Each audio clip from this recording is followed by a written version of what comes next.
Hello friends, welcome back to my channel. আশা করছি তোমরা সবাই ভালো আছো আর আমিও খুব ভালো আছি। হুগলিতে থাকাকালীন প্রতিদিনই আমাদের সকালবেলাটা আমবাগান দিয়েই আমরা শুরু করি। ঘুম থেকে উঠেই সবাই মিলে চলে আসি আমবাগানে ঘুরতে। ভালো লাগে এত সুন্দর ছোটো ছোটো আম দেখতে। সকালে উঠেই আমাদের সবার কাজ পাড়া টোকানো, এদিক সেদিক দিয়ে ঘুরে বেড়ানো, কোথায় যাওয়া যায় ঘুরতে সকাল সকাল। আমরা আজকে সকালে আমবাগানের মধ্যে দিয়েই গঙ্গায় চলে আসলাম। সবাই মিলে গঙ্গায় এসে একটু হাওয়া খাচ্ছিলাম। তারপরে দেখলাম এখানে অনেকগুলো নৌকা।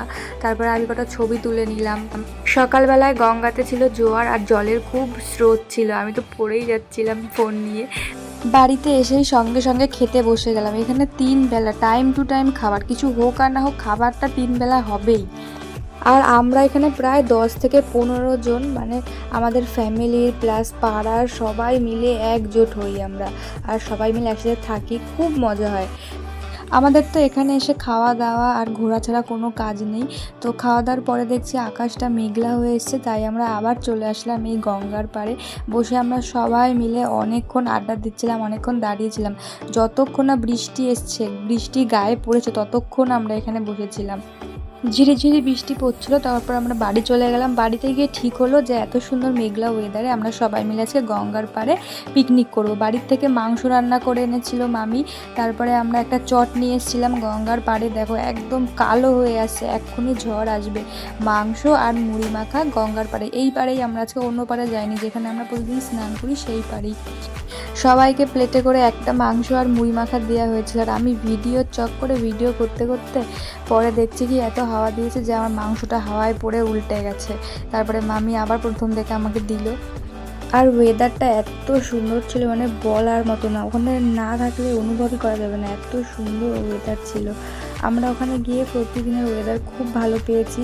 গঙ্গার পাশে প্রতিদিনই ওখানে প্রায় ঝড় মতো হয়েছিল, বৃষ্টি খুব ভালো কাটিয়েছে ওইটা কয়েকদিন।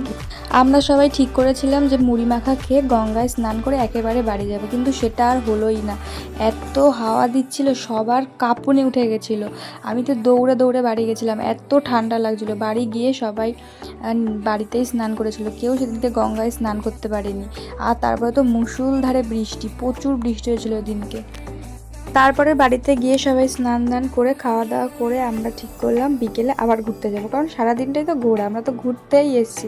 মানে আমরা বাড়িতে 1 মিনিটও দাঁড়াই না, সব সময় এখানে নয় ওখানে। ওদের ওখানে একটা ক্যাফে আছে যেখানে শুধু চা পাওয়া যায়, তো আমরা ভাবলাম সেখানেই যাওয়া যাক। ওটা ছিল অনেকটা দূরে, এখানে তো সেমন টোটো অটো চলে না, সবাই হেঁটে হেঁটেই যায়, সাইকেল বাইকে যায়। আর এমন একটা জায়গা যেখানে আশেপাশে কোনো বাড়িঘর নেই। সত্যি আসার সময় যা ভয় লাগছিলো, চারিদিক অন্ধকার আর কি ভয়ানক শিয়ালের ডাক।